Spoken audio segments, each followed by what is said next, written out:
Hello everyone, Fox here, and on June 22nd, 2020, Undead Labs had a stream where they talked about the features of Update 18, which included a Plunder Pack and a new green zone. Last video I talked about what's in the Plunder Pack. This time I'm going to talk about what is the green zone. They also talked about the patch notes, but I want to wait until they publish the patch notes online so we can actually read them together.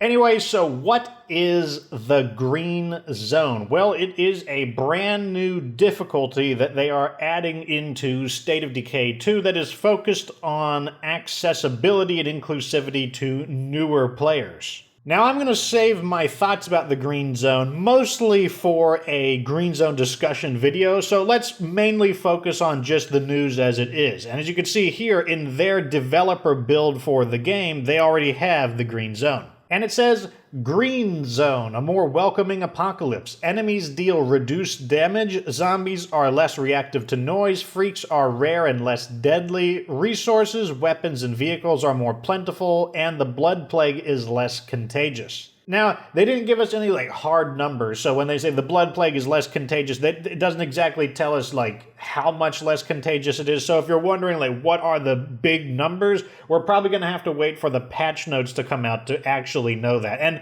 they went into a little more detail than this later on in the stream, and this is what they talked about. For starters, all of your actions are going to consume less stamina in the green zone. That's not something that they talk about in the, the kind of UI tooltip for when you choose green zone. But yeah, so running, fighting, presumably using your abilities, all of that is going to consume less stamina, so you're going to be able to fight longer and harder.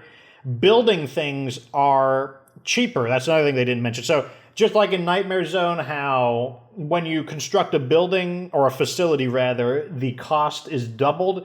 I don't know, they didn't talk about how much cheaper it will be to build things, but maybe it'll be 50% cheaper. Maybe something that required 6 materials to build, maybe now it will only require 3, and so forth. But building facilities will be cheaper in the green zone. Another change is that rucksacks will have more resources in them in the green zone. Once again, take ammo, for example. Ammo typically comes in packs of 6. So in the green zone, maybe it'll come in packs of 8. They didn't give us exact numbers, so we don't know. Another one would be medicine comes in packs of 4. Sometimes you can get oddball things where food gives you an irregular amount, but it's pretty consistent typically. So all we know is that you're going to get more bulk supply out of your resources when you collect them. In addition to that, the collection of gear is just going to be more plentiful in the green zone. Weapons are going to be more common, both guns and melee weapons. And if I understood it correctly, the rucksacks will be more common, so you'll be able to find more rucksacks, and the rucksacks will provide more resources than they had before. And in addition to that, the amount of plague hearts will be reduced. Apparently it's going to be they actually had to ask one of their guys about it, and he gave the number 4/5 of the typical amount of plague hearts. So I don't know what that's going to be. Typically there's about 8 or 9 plague hearts, so I'm guessing that means there's going to be 7 or so, maybe 6 or 7 plague hearts in the green zone. But basically, there will be plague hearts, you will get blood plague, there are enemies in it, but it's all just been reduced in quantity. So basically, the bad things have been reduced in quantity, and the good things have been increased in quantity. Another big thing, and this is a green zone exclusive effect, is if you have at least 10 morale, then people will come to join your community once a game day. So basically someone will arrive and they will ask to join your community, and then you can either approve them or reject them. That actually happens not in the same way, but that can happen on higher difficulties. I started a Nightmare Zone where I kicked somebody out right off the bat, so I was down to 2 people.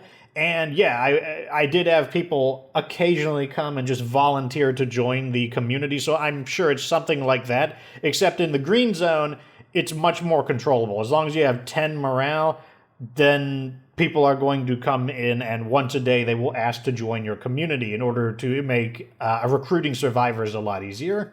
So I want to finish things up because, that's the basic news about what the green zone is. That's what we now know, what they have told us. So let's talk about the difficulty in the game so you can compare it. So as you can see here, I don't have the green zone yet because the update hasn't come out. It's supposed to come out sometime this week, so pretty soon, but we don't have it yet. So let's read what the other difficulties say. Standard zone.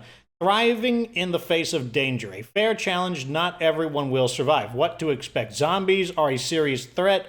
Zombies converge on you when you make noise. Freaks are a regular part of the experience. Resources, weapons, and vehicles are moderately available. Blood Plague is a manageable threat. Then you've got Dread Zone, 1 difficulty upwards. A more intense threat to your survival. What to expect? Zombies deal extra damage. Zombies and freaks are more common. Hordes are larger and deadlier. Resources, weapons, and vehicles are increasingly scarce. Blood Plague is more aggressive, and hostile enclaves are more dangerous. And here is the Nightmare Zone. Nightmare Zone. All you want is pain, a punishment for something you did. What to expect? Everything from the Dread Zone, plus freaks gather in groups. Plague hearts are more abundant. Resources, weapons, and vehicles are vanishingly scarce. Blood Plague is an urgent threat. Hostile humans can headshot you. So that's kind of an idea of, what do the different difficulties mean? What do the, what is the Undead Labs descriptions on these different difficulties? Like I said, I'm going to save my thoughts on it for a later video, but now you know what the green zone is about, and you've seen a comparison of it to the other difficulties. So let me know what you think down in the comment section. What do you think about green zone? Are you going to give it a try? Do you have a friend who's going to play the game now that there is a green zone difficulty? What are your thoughts? Do you think it's good for the game? Do you think it's bad for the game?